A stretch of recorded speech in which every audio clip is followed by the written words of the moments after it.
Stage پر بیٹھے ہوئے قابل قدر حضرات،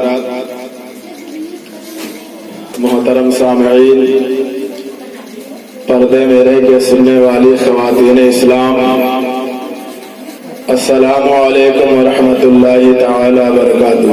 وعلیکم السلام۔ الحمد للہ رب العالمین، والعاقبۃ للمتقین، والصلاة والسلام علی سید الانبیاء والمرسلین، وعلی آلہ وصحبہ الطیبین الطاہرین، اما بعد، فاعوذ باللہ من الشیطان الرجیم، بسم اللہ الرحمن الرحیم۔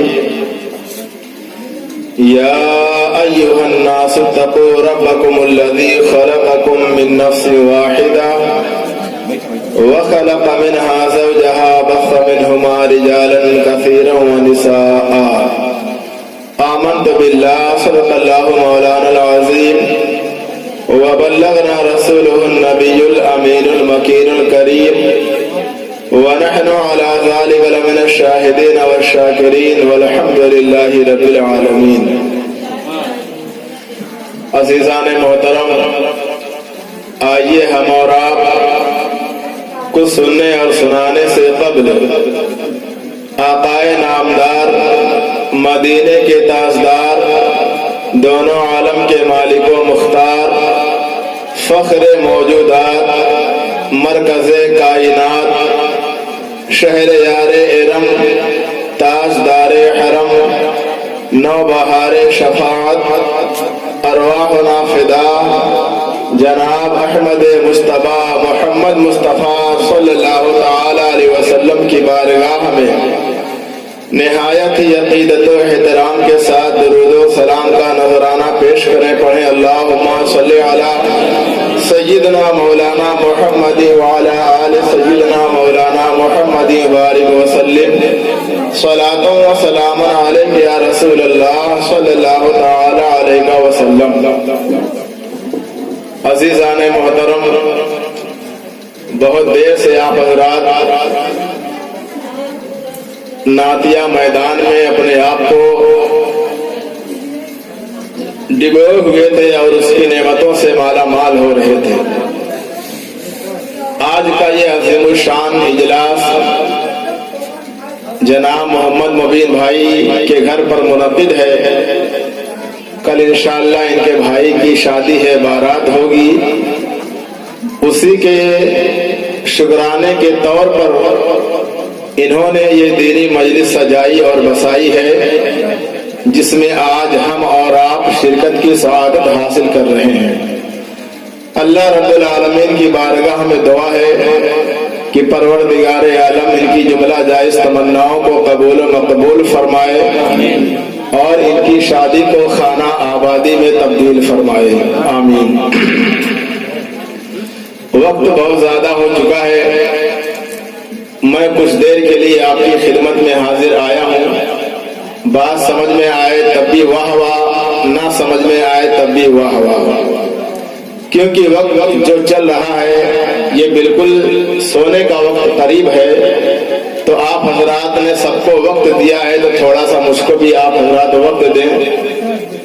میں پہلی بار آپ کے اس دیار محبت میں آیا ہوں، تو ایسا نہ ہو کہ میں جانے کے بعد مایوس ہو جاؤں، تو آپ اگرچہ تھوڑے ہیں لیکن بیداری کا ثبوت دیں، اور جو دین اسلام کی بات بتائی جائے اس کو دل کے کانوں سے اور ظاہری کانوں سے سماعت کریں اور اس پر عمل کرنے کی کوشش کریں۔ چونکہ یہ جلسہ شادی خانہ آبادی کے تعلق سے منعقد ہے تو اس پہ بھی انشاءاللہ بیان ضرور ہوگا، لیکن دو چار باتیں کچھ ایسی آپ کے گوشے گزار کرنا چاہتا ہوں کہ جو بالکل قریب ہے۔ یعنی ابھی یہ ماہ شعبان چل رہا ہے، ختم ہی ہونے والا ہے، اس کے بعد ایک بہت ہی عظیم مہینہ، بہت ہی بابرکت مہینہ ماہ رمضان المبارک کے نام سے ہمارے سروں پہ سایہ فگن ہونے والا ہے۔ اس مہینے کی عظمت شاید ہمیں اور آپ کو نہ پتا ہو، لیکن امید ہے کہ اگر آپ کو پتا ہو جائے تو انشاءاللہ آپ اس کی قدر ضرور کریں گے۔ حدیث شریف میں آتا ہے، حضرت ابو ہریرہ رضی اللہ تعالیٰ عنہ ارشاد فرماتے ہیں، روایت کرتے ہیں کہ آقا علیہ الصلوۃ والسلام نے ارشاد فرمایا، جب ماہ رمضان کی پہلی رات آتی ہے تو اللہ رب العالمین آسمانوں کے دروازے کھول دیتا ہے۔ آپ لوگ بیدار ہیں؟ پیچھے والے بھائی تھوڑا سا، اگر آپ لوگ تھوڑا اور آگے آ جائیں تو شاید آپ کو بھی اچھا لگے گا، مجھے بھی اچھا لگے گا۔ بہت دیر تک پروگرام نہیں چلے گا، آدھے گھنٹے میں انشاءاللہ سب سمیٹ دوں گا۔ آگے سے جو کرسی ہے وہ آپ کھول کر لیں، پیچھے والی چھوڑ دیں، تھوڑا سا اچھا لگے۔ ابھی کوئی چیز ہو آگے نہ بنی ہو، پیچھے بنائی جائے تو آگے سے اچھی نہیں لگتی، تو آپ حضرات آگے آ کر بیٹھ جائیں۔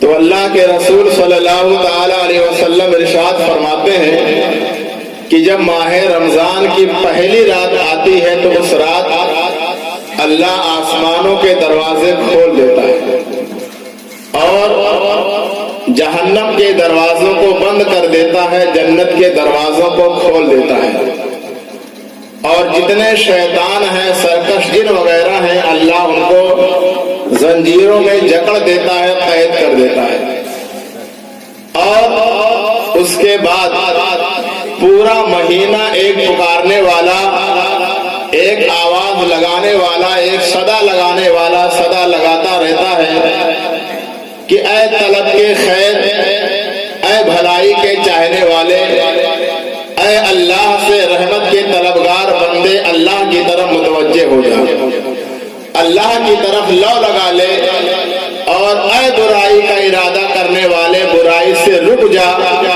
برائی سے باز آ جا، برائی سے توبہ کر لے۔ اور جب بندہ برائی سے رک جاتا ہے تو اللہ رب العالمین اس ماہ مبارک میں بہت سارے گنہگار بندوں کو جہنم سے آزاد کر دیتا ہے۔ اب آپ غور فرمائیں اس حدیث شریف میں کہ اللہ کے رسول نے فرمایا کہ آسمانوں کے دروازے کھول دیے جاتے ہیں۔ ظاہر سی بات ہے، ہم اور آپ کیا کہتے ہیں کہ بھائی آپ کے لیے میرے گھر کا دروازہ کھلا ہوا ہے، جب چاہو آؤ، جب چاہو جاؤ، میرے گھر کا دروازہ تمہارے لیے بالکل کھلا ہوا ہے۔ تو اس کا مطلب یہ ہے کہ جب اللہ نے فرمایا کہ آسمانوں کے دروازے کھول دیے گئے ہیں تو اس کا مطلب یہ ہے کہ ماہ رمضان میں اللہ کی جو رحمتیں اپنے بندوں پر نازل ہوتی ہیں وہ بلا رکاوٹ آتی ہیں، ڈائریکٹ آتی ہیں اور لگاتار آتی ہیں۔ کوئی ایک وقت بھی ایسا نہیں ہوتا کہ اللہ کی رحمت اپنے بندوں پر رحمت کی برسات نہ کرے اور اس کے بندوں کو مالا مال نہ کرے۔ دوسری بات یہ ہے کہ شیطان کو اللہ تعالیٰ جکڑ لیتا ہے، پورا مہینہ قید میں ڈال دیتا ہے، بند کر دیتا ہے۔ یہ کیوں کرتا ہے؟ اس کے کرنے کی ضرورت کیا ہے؟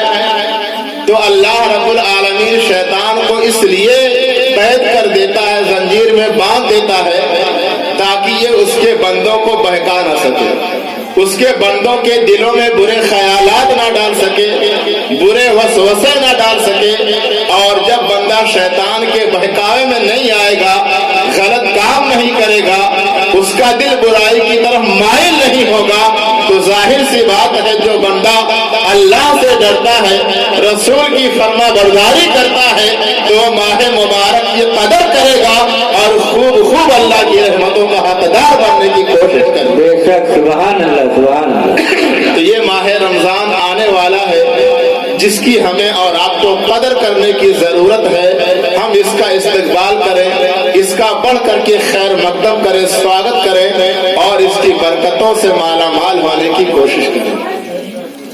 روزہ ہم لوگ جو رہتے ہیں، ہم اور آپ سمجھتے ہیں کہ بس 14 گھنٹے کا 16 گھنٹے کا روزہ رکھ لیا، بھوک اور پیاس برداشت کر لی، ہمارا کام ہو گیا۔ لیکن شاید آپ کو معلوم نہیں کہ یہ روزہ کتنی بڑی چیز ہے۔ یہ روزہ کیا ہے؟ صرف پیاس سے